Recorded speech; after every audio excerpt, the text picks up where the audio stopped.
Hello বন্ধুরা, নতুন একটা ভিডিওতে তোমাদেরকে স্বাগতম। জগদ্ধাত্রী ধারাবাহিকের আরও একটি নতুন পর্বে দেখা যায় যে কৌশিকী আর দুর্গা জগদ্ধাত্রীকে নিয়ে বাড়ি থেকে বের হয়েছে। এই খবরটা দিব্যা সেনকে ফোন করে জানিয়ে দিয়েছে মেহেন্দি। আর মেহেন্দির ফোন পেয়ে দিব্যা বলে, আমি কিছুতেই জগদ্ধাত্রীকে কোর্টে পৌঁছাতে দেব না। এই বলে তার লোকদের জগদ্ধাত্রীর গাড়ি আটকে দেয়। আর সেই সময় সেখানে পুরো টিম নিয়ে চলে আসে শিবুদা। কারণ কৌশিকী আগে থেকে আন্দাজ করতে পেরেছিল যে দিব্যা সেন কোনো একটা ঝামেলা করতে পারে। আর সেই জন্য কৌশিকী শিবুদাকে ফোন করে তাদের উপর নজর রাখতে বলেছিল।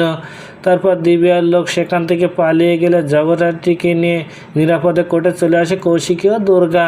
এদিকে কোনো উপায় না পেয়ে কৌশিকীর মেয়ে কাকনকে লোক দিয়ে তুলে আনতে বললে দিব্যা সেই লোককে মেরে কাকনকে উদ্ধার করে বাড়িতে নিয়ে আসে মেনান। ওদিকে দিব্যা কি করবে কিছুই বুঝতে পারছে না, আর তাই বাধ্য হয়ে নিজের উকিল সাথে করে চলে আসে কোর্টে। ওদিকে ঠিক সময় মতো স্বয়ম্ভু ও উৎসবকে নিয়ে কোর্টে চলে আসে।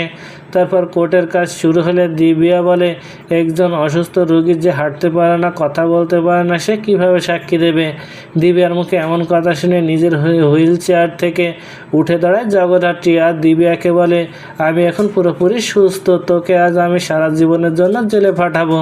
জগদ্ধাত্রীর মুখে এমন কথা শুনে অনেক ভয় পেয়ে যায় উৎসব ও দিব্যা। তো বন্ধুরা, কী ঘটতে চলেছে গল্পে এবার জানতে হলে আমাদের সাথেই থাকুন। ধন্যবাদ।